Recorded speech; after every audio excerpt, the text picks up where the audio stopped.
Mesdames et messieurs les passionnés de Foodies, bonjour et bienvenue chez Sopexa pour le débat Foodies 2.0. Au nom de notre président Jean-René Buisson et au nom de tous nos experts Foodies dans nos 30 agences dans le monde, je vous souhaite la bienvenue à ce débat qui est organisé pour la première fois en France sous cette forme, c'est-à-dire consacré exclusivement aux stratégies de communication pour les produits food and drink, pour leur permettre de déployer leur communication sur les réseaux sociaux mondiaux pour toucher, dialoguer avec les communautés foodies dans le monde. Bon, merci Charles. Donc, ce qu'on va faire aujourd'hui, on va voyager un peu dans le monde de Foodies 2.0. Comme vous savez tous, les réseaux sociaux sont devenus tellement importants dans tous les secteurs, y compris le secteur du food. Donc, on va regarder ça, on va essayer de savoir comment ça a un impact sur votre industrie, votre secteur. Commençons tout de suite avec notre première table ronde concernant les réputations de nos marques en ligne de social media listening. On voulait vous proposer d'aborder aujourd'hui les opportunités du social media listening pour les marques de food and drink. On a pris un cas concret autour du secteur de la confiserie qu'on a réalisé avec les outils de Linkfluence et l'équipe de Fanny ici présente. C'est une étude qui a été réalisée sur un scope français-anglais et on viendra dans le détail sur la méthodologie juste après.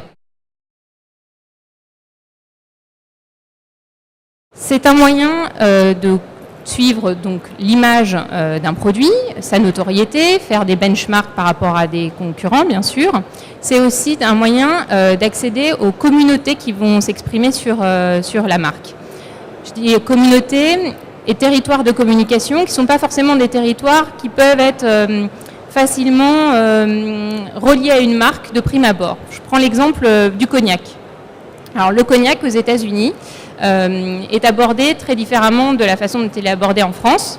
Produit plutôt traditionnel, utilisé en fin de repas par des gens plutôt d'un certain âge, c'est un peu comme ça qu'on l'imagine.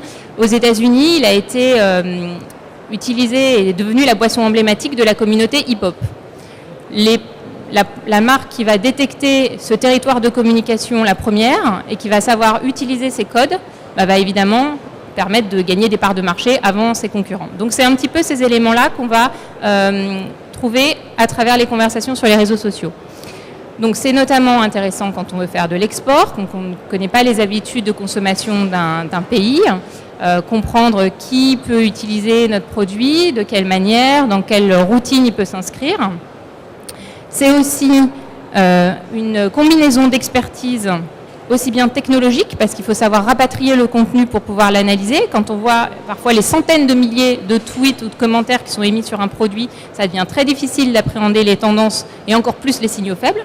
C'est pour ça que les outils tels ceux de Linkfluence vont nous aider à analyser le contenu.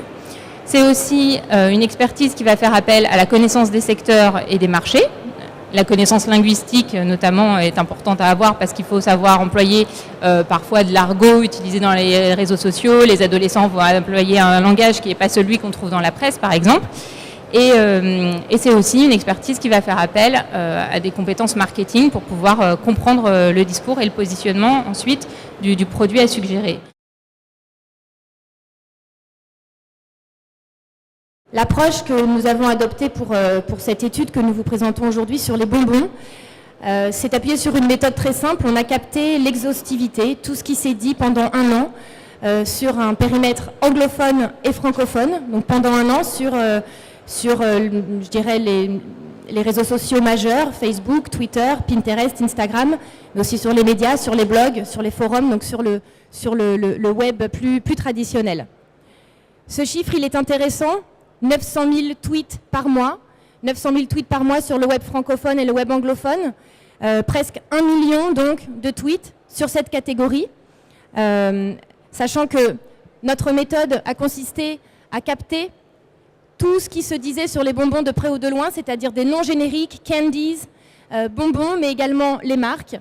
On se rend compte que la catégorie bonbons suscite beaucoup d'affection.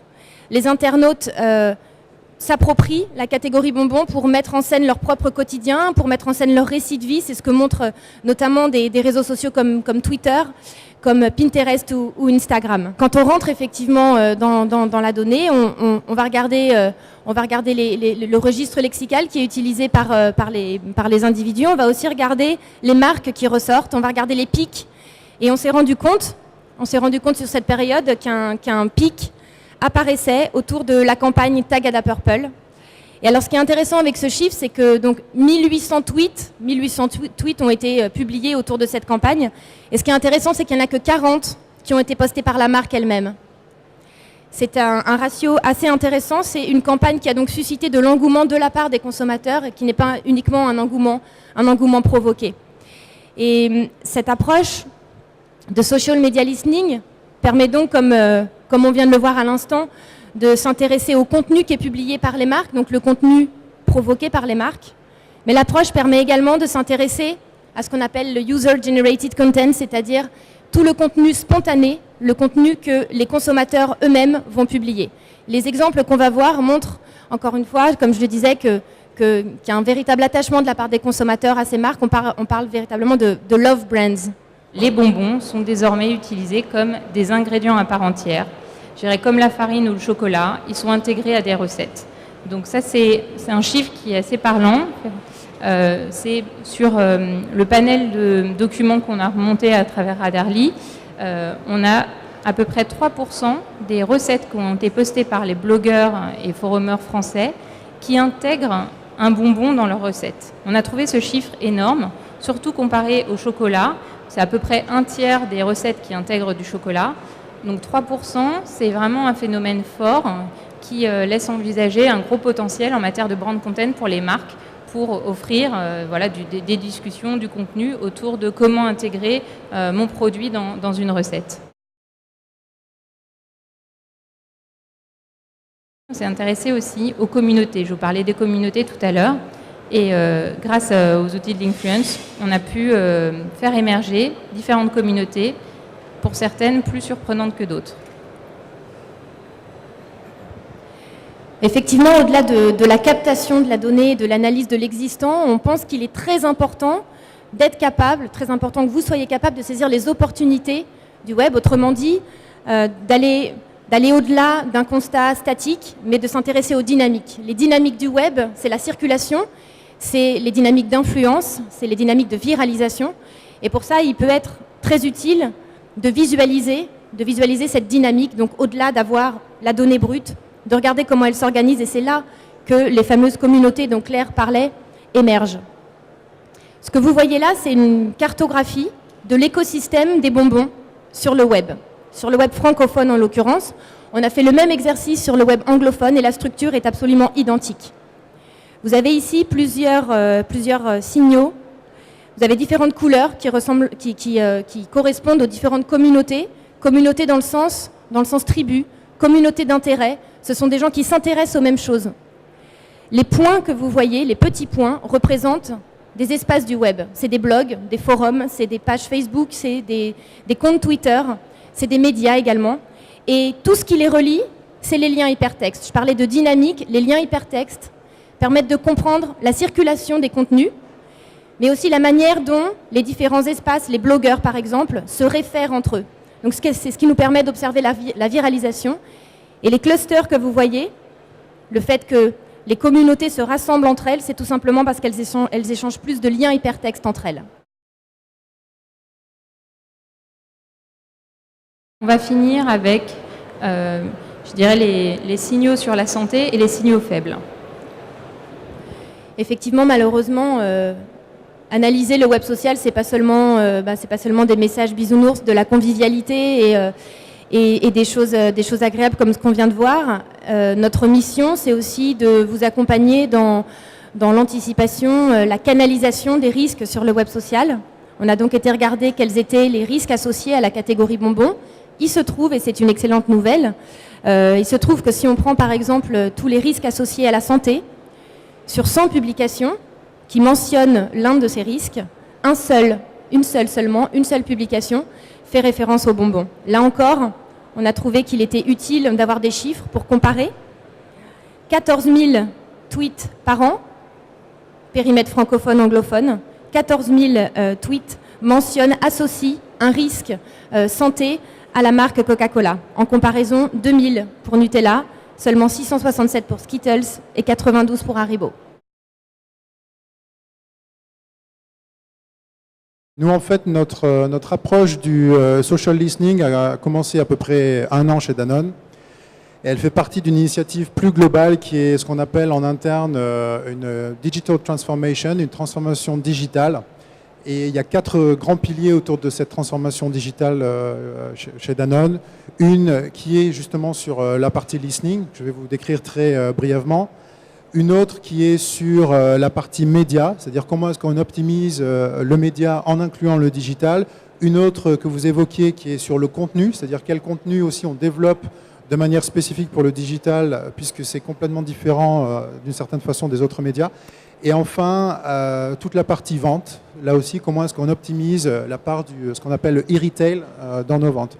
Donc le listening, déjà, je dirais que c'est vraiment à la base, c'est le fondamental, c'est écouter le monde dans lequel on vit, mieux comprendre nos consommateurs, mieux comprendre nos catégories. Et je dirais même plus que les consommateurs, c'est ce qu'on dit en anglais les différents stakeholders, les différents acteurs qui peuvent intervenir, parce que c'est ça qu'offre aussi le digital, c'est qu'il n'y a pas de limite. Alors c'est à la fois un gros avantage, mais c'est un inconvénient, c'est-à-dire qu'il faut aussi pouvoir structurer cette information. Donc on a très vite identifié le besoin de faire de l'écoute digitale parce que c'est volumineux, ça concerne chacun de nous, les gens s'expriment et aussi tout le monde lit ce qui se passe sur l'Internet. Donc ça a une influence qu'on arrive à mesurer sur les perceptions que vous pouvez avoir sur les marques, sur aussi les catégories et in fine sur nos comportements. Donc c'est tout cet aspect qu'on a pris en compte et comme je vous le disais, en fait on a commencé il y a à peu près 1 an où on s'est dit il faut qu'on ait un partenaire qui nous aide à, encore une fois, récolter cette information, mais surtout nous aider à la structurer en fonction des objectifs. On a un premier objectif qui est une clé d'entrée assez facile sur l'écoute des conversations online, c'est l'anticipation de crise, la détection de crise. Et ça, je pense que chaque acteur dans le monde agroalimentaire est confronté à ça. Donc ce n'est pas simplement des sujets qui sont relatifs aux marques, mais c'est aussi des sujets qui peuvent être relatifs à des problématiques de santé publique ou aux catégories en fait. Donc ça, c'est un premier grand pilier. On en a un deuxième qui rejoint plus la présentation de Fanny et de Claire, qui est sur la réputation de marque, ou en tous les cas, ce qui est dit sur les marques et qui vient enrichir ce qu'on sait par ailleurs avec des approches plus traditionnelles. Et là, moi j'ai à cœur en tous les cas de pouvoir aussi construire cette information autour d'objectifs plus marketing. Peut-être qu'on y reviendra après. Et on a un troisième grand pilier qui est peut-être le plus difficile ou on va dire le moins évident en termes de recherche, c'est sur la recherche d'insights assez appuyée. C'est qu'on va utiliser l'information qui est disponible sur Internet pour rechercher de l'insight consommateur et détecter de la tendance. Et s'il y a des gens parmi notre public qui n'ont pas commencé le social media listening dans leur société et qui veulent commencer, est-ce que vous avez un avis pour eux, des tips, comme on dit en anglais? Alors je pense qu'il faut, il y a 2 aspects. Je pense qu'il y a un aspect qui est, il faut réfléchir au type de problématique qu'on veut adresser avec une approche social listening. Mais vous pourriez me dire, ah oui, mais c'est pas forcément clair pour tout le monde. Donc en parallèle, j'inviterai les sociétés intéressées à rencontrer des partenaires, enfin nous on les appelle les pure players sur la partie écoute digitale. Et je pense que de ce dialogue aussi naît une meilleure compréhension et en fait le fait de pouvoir affiner ses besoins. Parce que ce que j'ai remarqué, c'est que beaucoup de gens en interne, alors déjà le fait que des applications de base ne sont pas forcément connues et à la maîtrise de tous, et quand on va sur l'écoute digitale, peu auraient imaginé qu'on pouvait justement, par des clusterisations sémantiques, pouvoir mieux comprendre ce qu'on appelle les motivations à l'achat, des freins à l'achat, les moments de consommation des journées, qu'on traite plutôt de manière traditionnelle avec des questionnaires. Donc là, l'approche, elle est vraiment de se servir c'est un peu un magma d'informations, de traces qui sont laissées par les gens, et d'aller dedans et de structurer ça en fonction de ce qui nous intéresse comme objectif. Donc voilà, c'est toujours lié, hein, cet objectif qu'on doit avoir, c'est-à-dire qu'est-ce qu'on veut vraiment faire de cette data, mais en même temps, le partenaire est là aussi pour vous proposer, vous suggérer des choses auxquelles vous n'auriez pas forcément pensé auparavant.